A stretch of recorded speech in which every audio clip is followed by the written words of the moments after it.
So we're here in Hyde Park. This is the first of what I hope is going to be an ongoing series called The Common Ground. So what I'm going to do each week is I'm going to find two people from different walks of life in some way, different nationalities, different races, religions, whatever it might be, and just a discussion between them about things that affect their lives, things that bother them, things they think about. In particular, we're going to try and focus on, broader societal issues, but wherever the conversation heads. This week we've got Dave. On the left is Dave. He's London-based. He's part of the Zeitgeist movement. He's the London organiser for the Zeitgeist chapter there. And on the right is Swedish. Is that right? Yeah, a Swedish chap that we've met here today by the name of Christian, who's got some very interesting ideas and very interesting things to say. So hopefully this will be an interesting conversation. And let's just start off with, you've been hanging around for a couple of hours now, Christian. What particularly has struck you about what you've heard today? Conversations that you've had with people, whatever. What are you going to take away? What are you going to take away from today? Well, I got some interesting example of how to actually live our lives when it comes to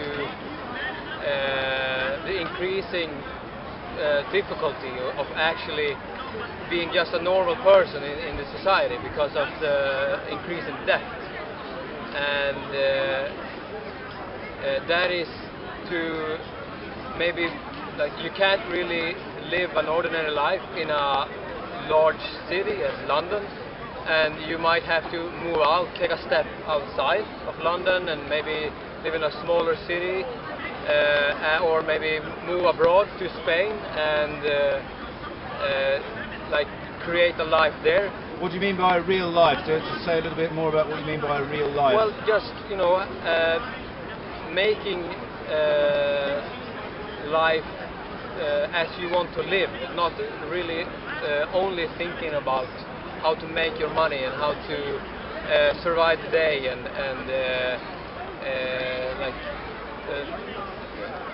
if you want to own your house, you have to spend thousands of dollars or pounds just to be able to live in it, and then you have to work all day long, and you will be exhausted, and you will miss good times with your family. And this is what I've seen when I do some research, that this is more like the common grounds of people, both in Sweden but also in US. I was recently there, and they all kind of said that they have to work harder and longer to actually earn a little bit less each year, and the housing prices keep just growing and growing, and it doesn't really stop. And that's what I mean. I want to have just a normal life, being able to care for what I really care about. That is becoming more and more scarce, or harder, difficult to do actually. That's a big concern for me, because I want to live my life purposefully. I don't want to work away in order to be able to breathe. Yeah, Dave, well, your perspective from the Zeitgeist movement. You've been involved with these ideas for quite some time now. What if anything has struck you today? You talked to quite a few people. Anyone said anything to you? Questions that they came up with, or ideas that they had that stuck with you? Well, I've been sort of putting these ideas out there for the last 7 years or so, and it is actually the same arguments sort of over and over again. What about greed? What about corruption? What about people that are more deserving than others? Things like this. And I say that really they haven't really been shown what a society looks like that's actually quite different to what we have now. It's a very different system, the natural or resource-based economy. It's when people have access rather than property, and we can do that gradually over time. Debate how long it would take, but I think if there was enough galvanisation, enough people behind these ideas of collaboration and sharing, I think it could happen. Within potentially 100, maybe 150 years, if we actually got our shit together. So I know I won't see it in my lifetime, but it's not about me. It's about being part of this change. And I think there's something to be said for that. So yeah, so the system that we advocate is basically it's directly tied with resources and the Earth's natural limitations, basically. So we need an economic system that's directly in line with the natural resources and human needs. We need to know and understand what human needs are, how they can be met in the most strategic and sustainable way possible. And this can be done by calculation with computers.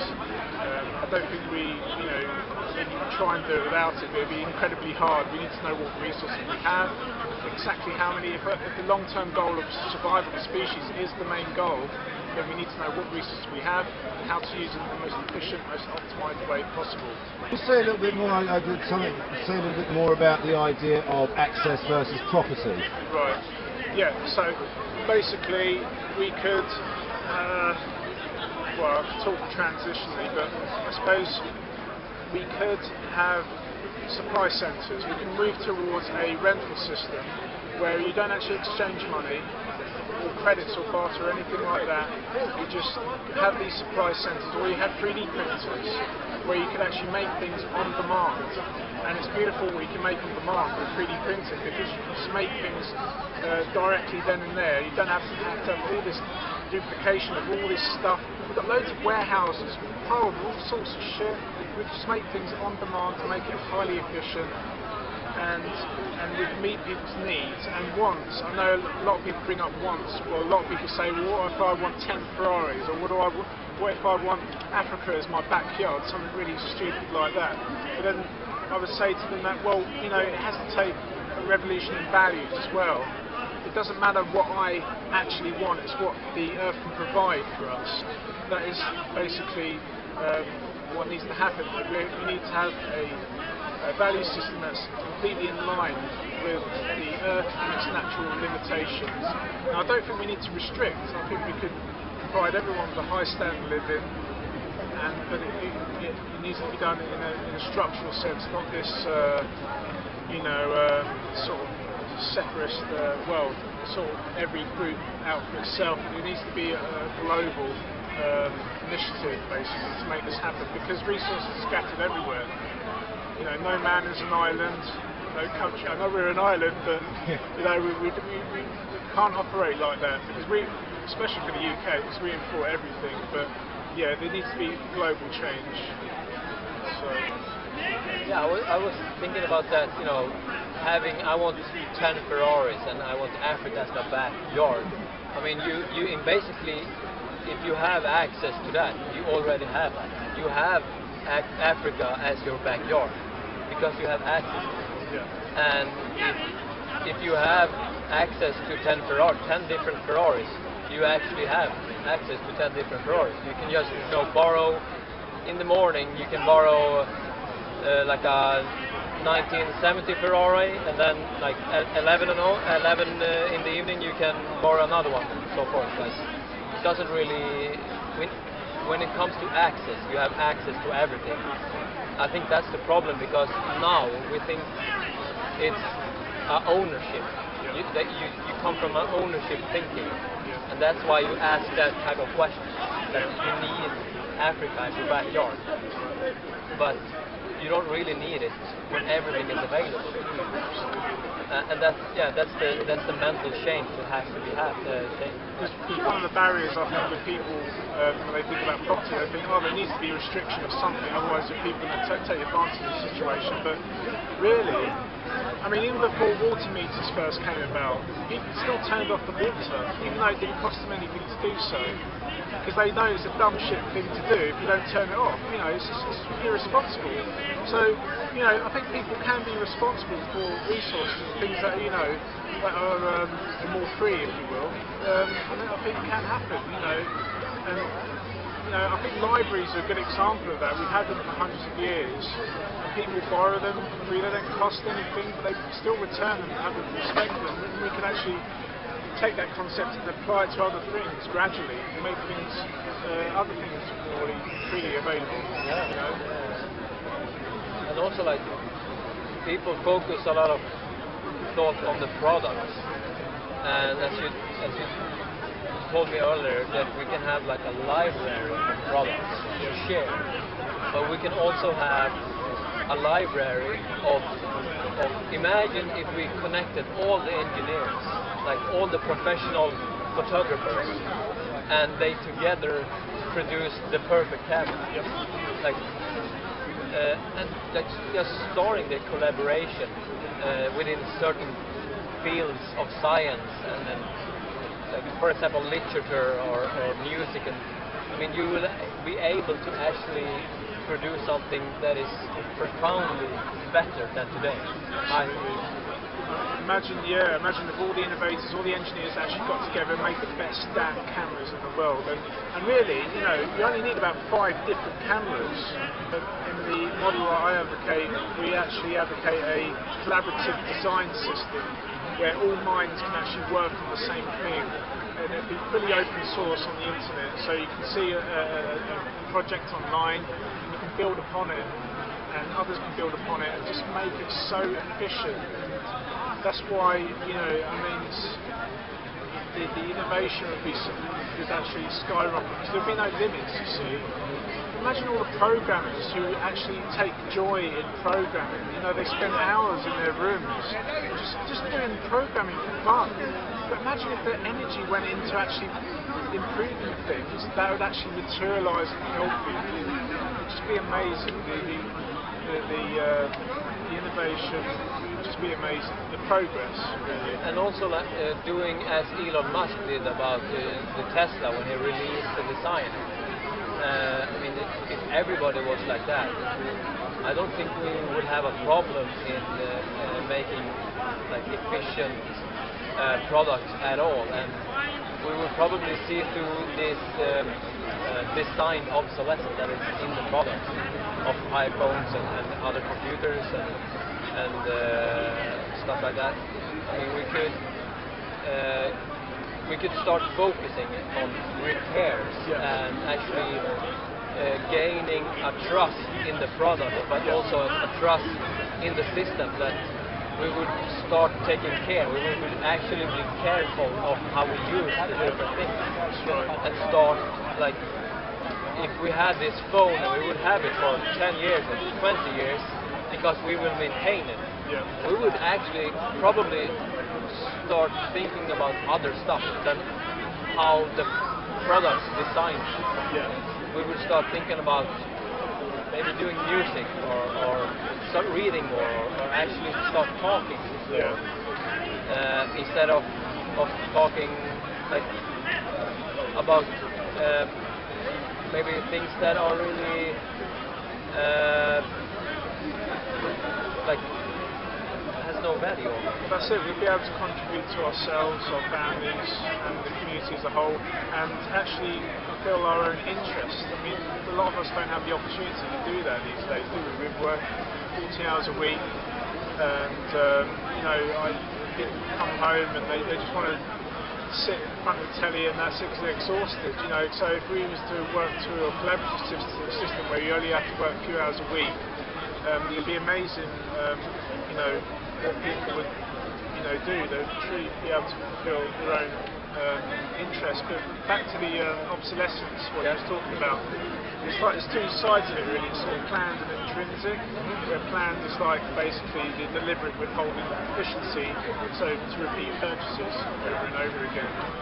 And intrinsic is actually more insidious, actually, because from the minerals in the ground to the shelves in the shop, there's actually a middleman creaming off the top. So by the time it gets to the shop, everything's a piece of shit, because it's so inefficient, because it has to go through all this process in the market to get there. I'm going to ask, do you have any concerns about the economic model that I've explained so far until regarding a natural or resource-based economy? Well, it's the transitions. I mean, I know it's really hard to actually come up with the proper transition, because all the systems are so different, like how you actually do that. And so that's one concern I have. I mean, we will just have to work towards it and see what happens. But how do you do today when it comes to the debt system? Like, do you, as a person, do you use cryptocurrency, or does the Zeitgeist movement kind of promotes that, or how do you actually go to that problem? We see possible transitional steps, and I think what you talked about earlier about having local currencies, I think that could be a good transitional tool, just to sort of make things more stabilised and sort of keep sort of people working closer together in communities, and just make things generally stable as a whole, and not have things just sort of being so sporadic as it is now. I mentioned time banks earlier, didn't I? Time banks is a great idea, library of things. Also, transition ideas. I suppose there was the lone country sort of transition idea. I may have mentioned that, where if you had a small country rich in resources that was a bit socialist, they could be the first ones. The government was to see what we're advocating, and actually to be the first test city, just to demonstrate it and show it all over the world. That would be wonderful if that was to happen, because then everyone around the world would see this, see how sustainable, efficient, peaceful a community, society can be. They're going to want to demand it from their own governments. I think that's one of my favourite ideas as a transitional step. But I think we need to demonstrate this to the world. And one of the projects we have in mind is called a Global Redesign Institute. So it's basically like a think tank, a macro type of program, where it'd be like Google Maps, but it will be based on what the land supplies. So basically for here it'd be like tidal wave power. More hotter climates it'd be solar, and what energy potentials are there, and how cities can be laid out in the most efficient, most expeditious way possible, really. And if you used to demonstrate that in like conferences, where it would be shown to governments, and they could have just adopt it, take the idea, just make it happen, and it'd be wonderful if that could happen, I think. So, I read a little bit about the Venus project by and he has some really good ideas about the round cities, and everything is like exchangeable, and you can pick everything up and go away with it and just put it down again. I mean, why? I mean, in Sweden we're kind of talking about that type of system. Doing the we're starting thinking about creating like 99% of the new buildings that's built today you can actually recycle. You can break down, you can put all the materials somewhere else and use them. And so that's a bit on the way, but that's not really talked about by the government. That's more talked about by the profession and the companies. And I think we need to in some way like enlighten the government into creating those types of rules, so not just one company actually does it, so that all of the companies does it. For example, in the building sector, we need to use less resources and maybe use more recycled resources in order to build. Because there's a problem right now that the cement is actually starting to decrease in availability, and that's a big problem. So they're like turning to bamboo, and they're turning to more woods and stuff like that. But you can't really build high buildings on wood. You have to have concrete. So this is a big problem. So in some way along the line we have to have rules, but it feels that the government is so slow in this type of. It's just the same way of having new laws against like digital laws, and I mean the science and the technology goes so fast I don't really know how we actually can go around it with the technology and how we can create laws for the future. It's so strange. Right, sure. I mean, in terms of transition, like it might have to happen through critical mass and mandates to get these governments to do these things, because it's going to have to operate outside the market system one way or another. Because it's hard to make profit, building, a brand new city that's highly efficient from the ground up, because there's hardly any money in it, you see. So it's going to have to work outside the market system. I think I'm not for the military, but the military is an example of how they do operate outside the market system to a certain extent. The technologies they make, and when they say they need a new ship or submarine or something, they just make it happen, because they want it to happen, so they put the money into it. I mean, we can keep cities like London, Paris, New York. We can keep things like museum cities, where the children of the future can go and visit and show how we used to live. But apart from, I think most cities can really be mined for their resources and create cities that are completely more efficient, ground up, because the current cities that we have are just terribly. It just takes too much maintenance, too many resources to be going. It would require too much time and energy more from people. So it just makes sense to. But I mean, it's something. What do you say? Like likable about London. Something likable in another way of Gothenburg.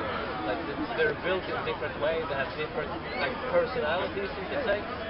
So what if we come up with a system that is perfectly efficient for example, a small city up to 5,000 people, and then you have another set of items in the city. You have so much amount of buildings, and you have so much amount of vehicles, and this will change of the amount of inhabitants per city. Would it be very, very boring if we had the same system everywhere? I've heard that argument before. Yeah. I know what you mean by that, because it can, people imagine it's very cold and clinical and everything's standardised. Standardisation is very efficient. I understand people's fear of it, but what I would say in that argument is that you can withhold just that 1% efficiency, just to give things a bit of variety. I think that can happen, and it can be many designs, but I think efficiency, the way nature operates, it sort of creates its own efficiency. It's like a plane. A plane can't be made any other way, because it has to fly, and it has to glide through the air. So there's beauty in that. So, but I mean, yeah, I think it can be variety, just withholding that one little bit of efficiency. But who will? I don't know if you have the answer to this, but who will actually decide of how much percent we will decrease the efficiency, and who will decide how the actual city will look at this location? And, I mean, sure, you can use the algorithms, but somewhere you have to take in the human part in order to build a city that is for humans to live in. Sure. Because that's not really the case today either. But right.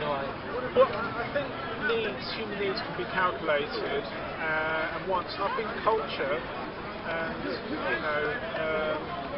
and all the things that are required to make a human being as functional as possible, as prosperous as possible, can be taken into account. I think if things were very sort of open and interchangeable, like we should have sort of multi-purpose sort of buildings and functions where it's not specifically for one building, thing, one purpose. like a church or something, where they say it's sacred, it should only be for one thing. Where we should have buildings that could be used for multiple things. It should be like that, basically. You just push a wall and then it's something else. Exactly. Yeah. Interchangeable walls and create these spaces, and it can be done really quickly. And lots of events could happen within the same space. It doesn't have to be restricted like we do today. But I think. Excuse me. I think culture is just as important as everything else, because it's part of who we are. It's how we it's how we define ourselves, isn't it? We want to feel we're included and have, have this inclusion. We're very social, organisms really. We define ourselves by comparison, and which has been shown in a few studies, and that can be taken into account for sure.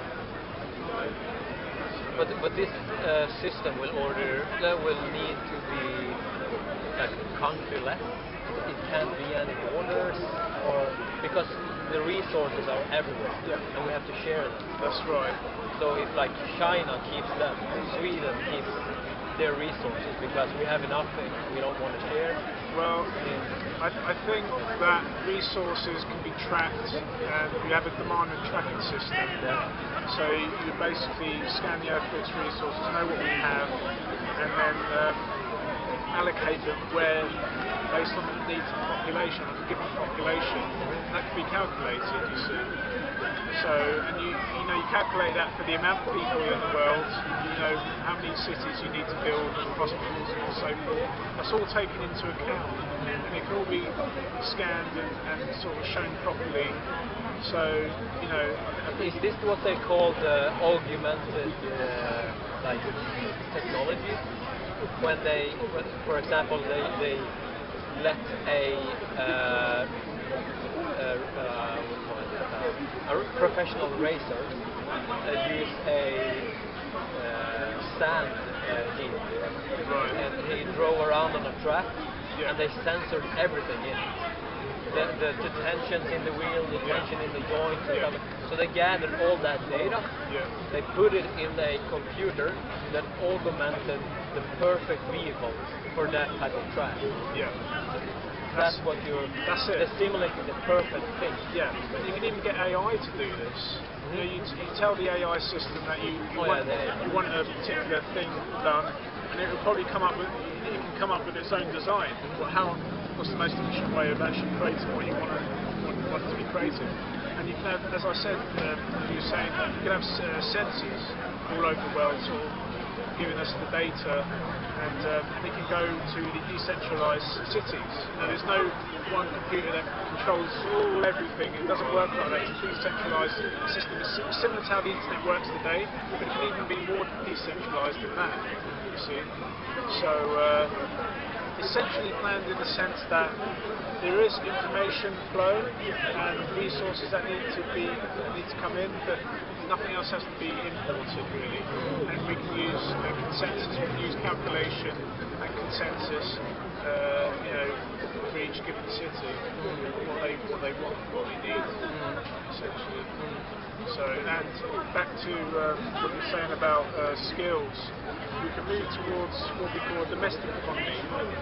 So basically, we can have sensors on all these automation or robots and all those, doing a lot of the work. And if the robot breaks down, a message can be sent to someone who's got the skills and experience in a given task at hand to fix that robot, and that person can even accept to do that job, or he can decline it. He's got that freedom to do that, and if he doesn't decline it, he can go to the next available person who's got the skills and experience to carry out the work that he's doing. And if it was arranged in that way, then everyone could just work maybe possibly 2-3 hours a week. But I think, people do want to contribute. When they've got the ability to do so, they do really want to contribute. So. Yeah, I mean, like work or what do you call it?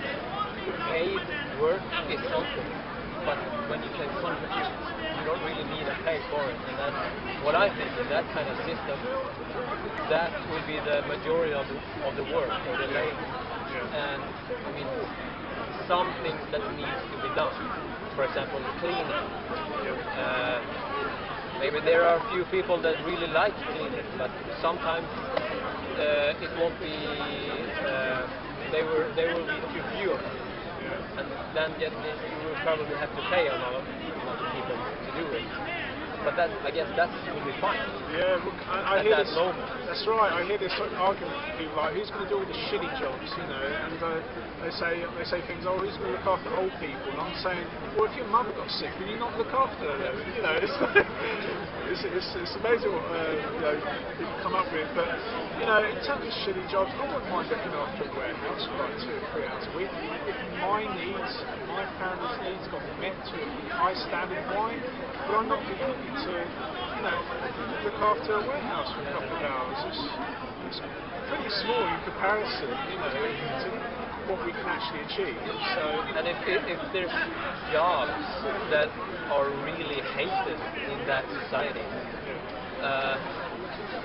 why not like increase the payment or like the incentive for actually working there? Sorry, I hate to bust into your conversation, but surely most shitty jobs, if society is all on the same page, all working for the same goals, most shitty jobs can quite easily be automated, can't they? Yeah, exactly. So, you know what I mean? I think this whole shitty jobs thing is a bit of a non-argument, because almost every shitty job I can think of is pretty easily automated. You know, if it wasn't for the threat of people losing their jobs, if we were to automate all this stuff, it would have been done long ago, you know what I mean? So, yeah, I think it's kind of a non-starter, that argument about who's going to do the shitty jobs. yeah, I'm just giving an example in case there is something that we can't automate that people deem shitty. That's why I you know, sort of remind them of that. But yeah, people don't know the state of technology. We automate so much. You know, you can see automated bars. You can see you know, robots laying bricks. So you've all sorts. I was just But also like cleaning, you can just and cleaning as well. I was talking to some lady about how robots can even pick through. You know, I think about a decade ago, I couldn't even fathom like a robot doing something intricate like picking fruit, scanning the fruit, the shape and the colour to make sure it's ripe, and then pick it and put it in the basket. They do exist, and it does happen. You know, so there's so much we can automate. It's amazing. People don't understand the state of technology. And what's really frightening, like going back to the original question, what's really frightening is that few people that has the capital, the machines and the money will use these, like they will use the machines to benefit themselves. And what we see now, we see like 40% of the food that we create during the year is actually thrown away. It's wasted. Because if we actually use that 40% in perhaps selling it for like a tenth of the value, or maybe giving it away, the price of the goods that they're actually selling will drop. They will, because people won't buy that product. They will buy it when it's kind of old, and then that dumps the price.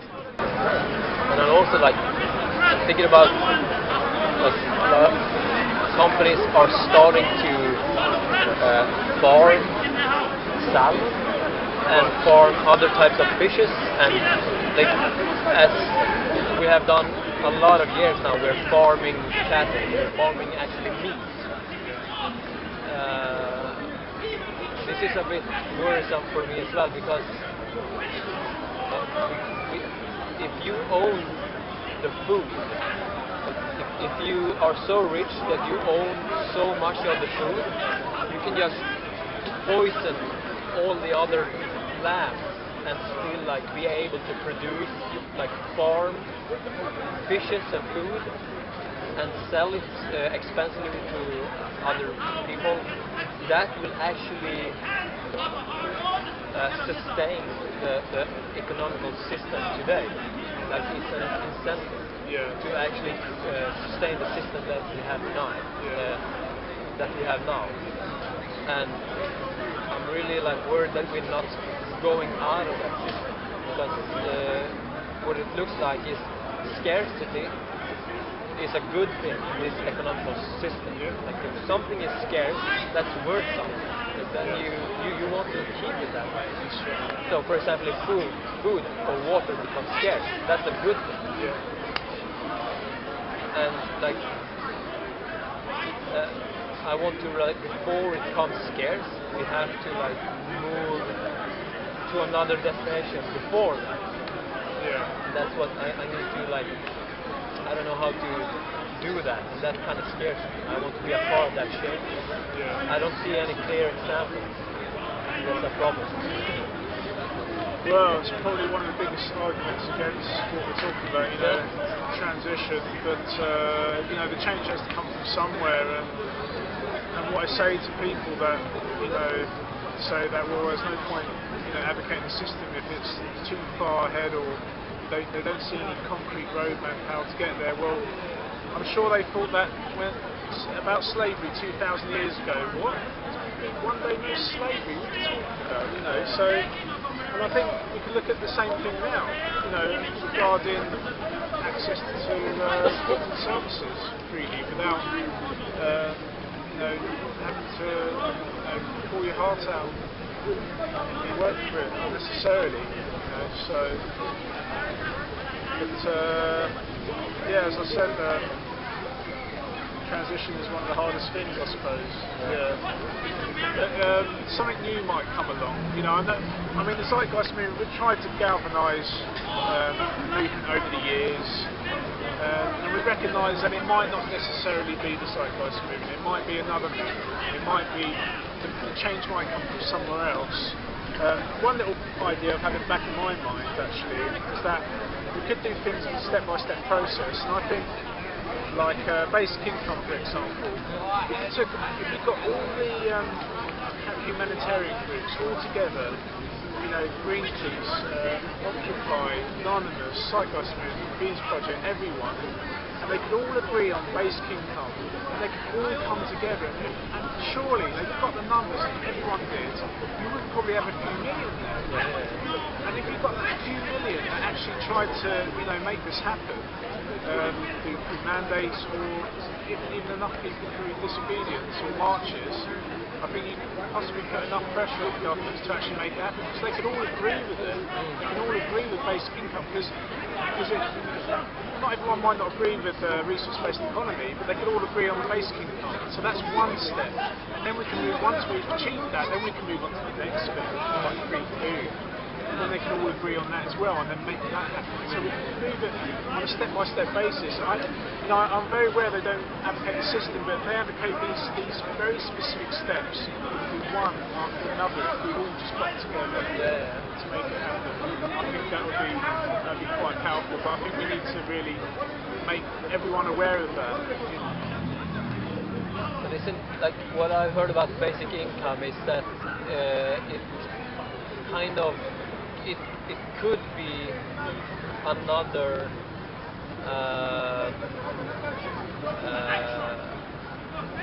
slave system. Right, sure. Because if we all agree that the basic income should be like £1,000 a month for each person. But after a while, the goods and stuff that you need to pay for actually increase. But not the income. Yeah. And it's really hard to, like, for example, if we had the same government as we do today, it's really hard to change that basic income again. Right. Because then they will talk as they do today, like, where should the money come from, who should pay for that, you already have the basic income, why are you blah blah blah. And it could be another type of slave system. It would be probably a better one than we have today, but we have to, like, also like go beyond that as well. Absolutely, yeah. That's why I don't advocate as a long-term solution. It's not, because it has its own problems, and even the elites, you know, the wealthy, actually in advocation a little bit themselves, because they know people are going to spend more on their stuff. Yeah, exactly. So it's not a solution in and of itself. And the reason why I advocate is because it is going to help the most desperate, the most people that are in desperate need of getting their needs met, the people that can't find work and really need to survive somehow. But also for the middle class, because if you work 100%, you can actually, with basic income, you could probably go down to 50%, maybe work 4 hours, and then create a product that you really like have thought about, that you want to create, and that could be a good for mankind, like think of all the brains out there that's not really is put to good use because of they have to work all the time. They can't really sit down and think about it. If we have less time at work and more time and actually develop ideas and products and innovation, we could actually access the future. There's been a number of studies actually. I recommend a book called Drive by Daniel Pink. He actually went through all these studies that showed that actually money interferes with our creative thought, actually gets in the way. It's amazing what he's sort of showing in the book. When people live in an environment where to work for money, they lose interest, they lose the incentive to do things. They take longer to do tasks as well because their mind is on money rather than task itself. So it's and in relationships, I mean the main thing is money that they argue about probably. Yeah. Or I've seen that maybe they're old data, but I've seen that the thing that people most argue about in relationships are money. Yeah, absolutely. That could be like a big benefit if we could just wipe that off. Yeah. Sometimes. I agree. Yeah. Awesome.